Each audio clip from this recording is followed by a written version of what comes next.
Hola, hoy en el Pulso Político tendremos a dos invitados especiales de cara a las elecciones presidenciales en la segunda vuelta. Por un lado, al señor Mauricio Gómez, expresidente del Consejo de Manizales del Partido Liberal.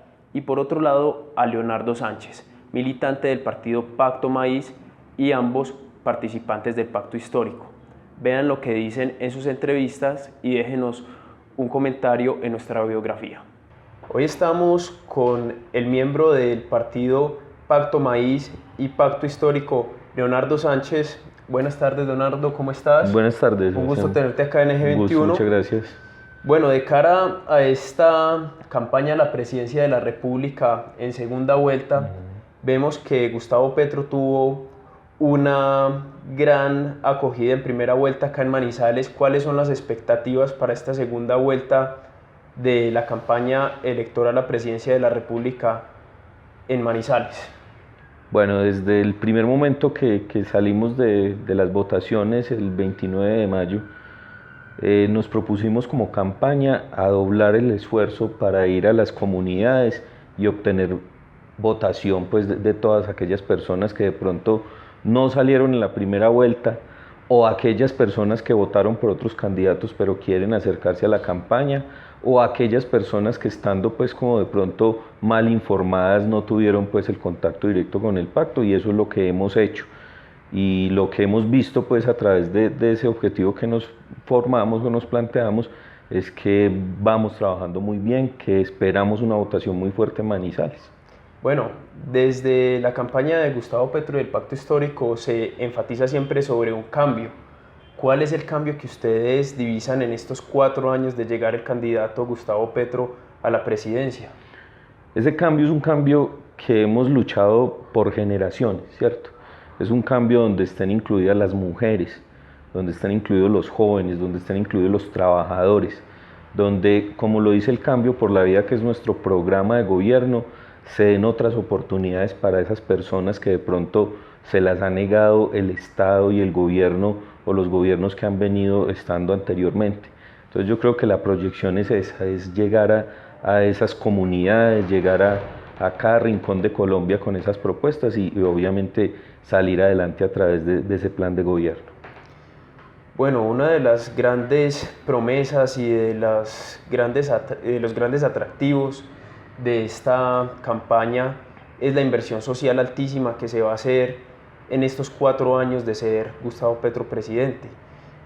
¿Cómo se pretende financiar esta inversión social tan grande? Bueno, en el plan de gobierno que plantea nuestro presidente Gustavo Petro, siempre se ha dicho que esta inversión financiera va a través de una reforma tributaria, pero una reforma tributaria que esté dentro de los límites de la sociedad, que sea planteada para que aquellos que han venido con excepciones empiecen a pagar la tributación como se debe, y no sea el pueblo el que finalmente la pague. A través de eso, a través de una bandera que otras campañas nos han querido quitar, como es la corrupción. Nosotros somos los que hemos planteado en Colombia esa política anticorrupción. ¿Sí? Sabemos que billones de pesos se pierden anualmente en la corrupción en Colombia. Entonces Gustavo Petro es un candidato que trabaja por eso y que lo ha demostrado en el Senado. Pero yo creo que lo más importante es esa reforma tributaria que va a quitar excepciones a los más ricos del país, que son 4.000, 5.000 personas, ¿sí? Familias enteras que han tenido la plata que no tienen la mayoría de los colombianos, y que a ellos se les va a direccionar este tema financiero. Bueno, precisamente hablando de estas excepciones, que es algo que ha interesado y ha causado mucha intriga en el país, tenemos que excepciones tributarias, por ejemplo, con los productos de la canasta familiar, como el azúcar, como los huevos, tienen excepciones a la renta, por ejemplo. ¿Qué pasaría si le quitáramos a estos grandes gremios las excepciones tributarias que tienen hoy? ¿No se encarecería el huevo y el azúcar, por ejemplo? Lo que pasa es que las excepciones que se plantean a nivel de las reformas tributarias no son excepciones al producto, sino a la producción, ¿sí? Y a las empresas que se dan. Entonces, en el mundo, todas las empresas que generan un dinero están, por decir así, niveladas en lo que es la tributación, ¿sí? Pero nosotros, o a través del pensamiento del cambio por la vida, lo que se va a tratar es de eso, de que estas empresas paguen tributariamente lo que en realidad es necesario por ellas. Yo le pongo un ejemplo. Cuando usted se compra una crema de dientes en el supermercado, usted paga un IVA sobre la crema de dientes y usted tiene un salario mínimo, ¿sí? Pero el más rico de este país compra la misma crema de dientes y paga el mismo impuesto, ¿sí?, que usted como persona con un salario mínimo está pagando. Entonces, de esas excepciones de lo que se trata, ¿cierto? Y más cuando nos vamos a mirar a nivel de las empresas, las MyPymes pagan unos impuestos que son pues totalmente diferentes a los que pagan los grandes tributos. Entonces esas excepciones es a las que nosotros les apuntamos a que sea pues como más equitativa la cosa. Muy bien, ¿y para Caldas qué se vendría si Gustavo Petro queda presidente?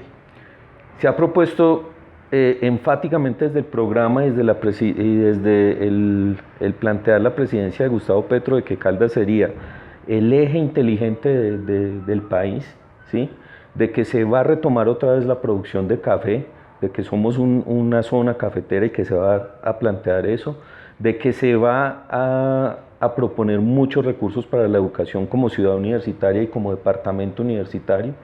Entonces yo creo que ahí hay varias opciones que hay, además del campo y de las diferentes formas de producción que hay en el campo en Caldas. Hoy estamos con Mauricio Gómez, ex concejal de la ciudad de Manizales, expresidente del consejo de esta ciudad y del Partido Liberal Colombiano. ¿Cómo estás, Mauricio? Sebastián, y a todos los televidentes en línea, muchas gracias por permitirme compartir con ustedes este momento. Gracias. Bueno, hoy de cara a estas elecciones, a segunda vuelta a la presidencia de la República, en la contienda electoral entre Rodolfo Hernández y Gustavo Petro, vemos que hay muchos sectores que se unen a ambas campañas. Usted, siendo un liberal de toda la vida, ¿por qué se une a esta campaña del pacto histórico? Sí, gracias, Sebastián, y aquí los compañeros, amigos y amigas que nos escuchan, es básicamente por la misma ideología y la misma tendencia liberal, por los mismos postulados de la Internacional Socialista del Partido Liberal, por el ideario gaitanista, por el ideario de Alfonso López Pumarejo, por el mismo ideario de Luis Carlos Galán, que no están en este momento. De allí la importancia del tejido humano, un programa social que sus ejes principales es el anciano vulnerable, la madre cabeza de familia vulnerable, la desnutrición infantil, entre otros el emprendimiento, apoyar el comerciante informal vulnerable y sujeto a un crédito de gota a gota que hoy lo ve todo el mundo porque no pueden estar bancarizados. En fin, esos postulados y ese ideario humanista que acabo de decir es el que está en el programa de gobierno de nuestro candidato y candidata a la presidencia de la República con el proyecto Cambio por la Vida. Muy bien. Bueno,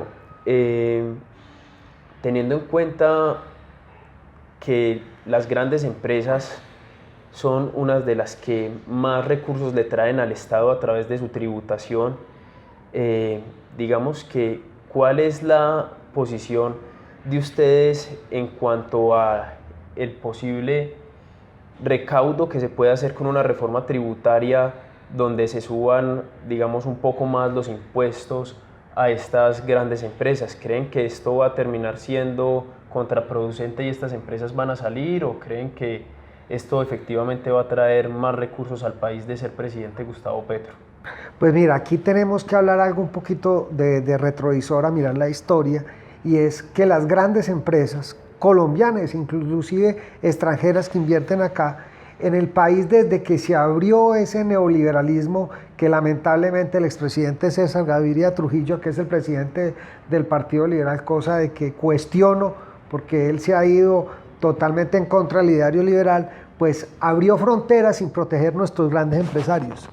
Al no proteger nuestros grandes empresarios y llegan productos globalizados, no estamos en contra de la globalización, sino de la protección, porque llegan productos de otros países totalmente subsidiados, apoyados por la nación, arrancando por los agrícolas, que el maíz es norteamericano, por decir algo, o de otras partes del globo terráqueo totalmente subsidiados, cosa que los arroceros del Huila o los arroceros del Tolima no pueden competir con la producción de ellos. Entonces desde ahí empieza el problema.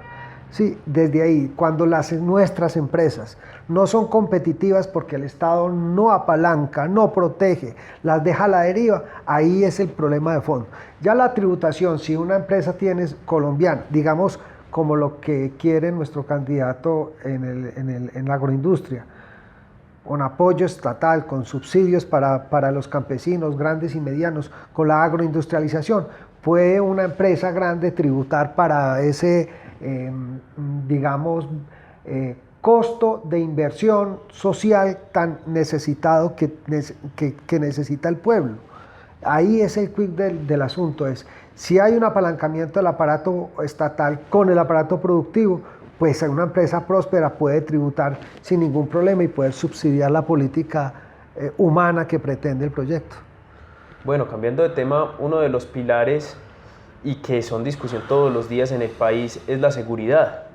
Vemos que la campaña del Pacto Histórico de Gustavo Petro le apunta a una Colombia en paz, pero recordemos que hay que hacer unas negociaciones con unos grupos que han venido estando al margen de la ley durante años, que han cometido varios crímenes de lesa humanidad. ¿Cómo va a ser esa negociación con estos grupos al margen de la ley? ¿Se va a apostar todo a la paz o qué pasaría si estos grupos no tienen la buena fe de negociar? Hablemos como los postulados de Mujica, inclusive de Mandela, y no nos vamos muy atrás, hace 4 años, vuelvo y miro el retrovisor, cuando termina Santos, cómo estaban las camas en los hospitales militares de Colombia, vacías, porque había una tendencia de diálogo, de paz. Hay un tratado que de hecho lo trabajé porque en el gobierno Santos fui miembro de la Unidad para las Víctimas y allí estaba, digamos, todos esos articulados de ese acuerdo de paz, que entre otras, para decirle a los compañeros y compañeras que nos están viendo en línea y a ti, Sebastián, es un modelo internacional, el tratado que tenemos, simplemente copiarlo, ponerlo al presente y aplicarlo con el ELN. Pero entonces llega un gobierno con una política que uno respeta pero no comparte, de guerra, de bloque, y mire lo que pasa al inicio del gobierno de Duque, tragedias en la escuela de cadetes, mire cómo están las camas en los últimos años de los hospitales militares, full, llenas. La guerra trae más guerra, el ego trae más destrucción. Entonces aquí es bajar, mirar todos los sectores y mira, te voy a contar algo acá en el territorio del eje cafetero que me parece muy simbólico, si me lo permites. Nosotros en este pacto por la vida aquí en Caldas, digamos, y en Colombia hay cerca de 7 partidos políticos y 35 organizaciones, desde muy encopetadas, muy grandes, como muy humildes, todos trabajando como hormigas, pero entre ellas llega una tendencia de Mauricio Liscano, que el papá es víctima del conflicto armado por el hecho victimizante de secuestro. Y ellos le apuestan a, siendo derecha, siendo una tendencia conservadora, aplican a este proyecto humanista de reconciliación, de paz, de armonía. Entonces aquí también tenemos en este proyecto gente de derecha, gente conservadores. Miren, el exministro y ex senador de la República, Leiva, que estuvo acá en Manizales, ha estado de rincón en rincón adheriendo bases conservadoras, pueblo conservador, a este proyecto. Nosotros como liberales progresistas al lado de Velasco, ¿cuántos directorios en pleno se han adherido a este proyecto social? Arrancando por el de Huila, el del Tolima, departamentos aquí que están al otro lado de la cordillera nuestra, hacia el lado del Magdalena. Entonces esto es un proyecto de paz, de amor. Dios quiera que ilumine al nuevo mandatario y a ustedes, que depositemos el próximo domingo la confianza y que sea lo mejor para el país. Paz, unión, no guerra. ¿Cuánto le vale un Black Hawk patrullando todos los días o comprar un tanque de guerra al gobierno y los niños de La Guajira muriéndose de hambre? No hay agua para allí. pasan esos ferrocarriles permanentemente llenos, sacando la riqueza de carbón y no hay agua en nuestro territorio ni alimentación. Entonces es como para reflexionar nuestros campesinos en lo que es las vías terciarias, carreteras totalmente, es una odisea cómo sacan los productos nuestros campesinos en nuestras carreteras terciarias. Allá no hay una inversión. Entonces las EPS es un negocio privado, unas mafias que llevan N años, y la salud básica y simplemente es un negocio y uno es un número y no un ser humano, de que si tú no tienes una afiliación a una EPS y muchas veces uno la tiene y a ver consigue una cita con un especialista, aunque sea prepagada la EPS. Entonces una cantidad de factores, la educación es un privilegio, un muchacho de lo normal o trabaja, ¿cómo estudia? No puede comer. Ahí se trunca la posibilidad de un joven normal para que entre a una educación superior. La vivienda, ni hablar. Entonces, son temas de que primero la gente, y esperamos, como dice nuestra vicepresidenta, pues que vivamos sabroso. Bueno, muy bien. Acabamos esta entrevista. Muchas gracias a quienes nos siguieron en este episodio de Eje 21, El Pulso Político. Adiós, Mauricio. Sebastián, y a todos los televidentes en línea, pues que Dios nos guíe y espero que nos acompañen con Proyecto Cambio por la Vida. Muchas gracias.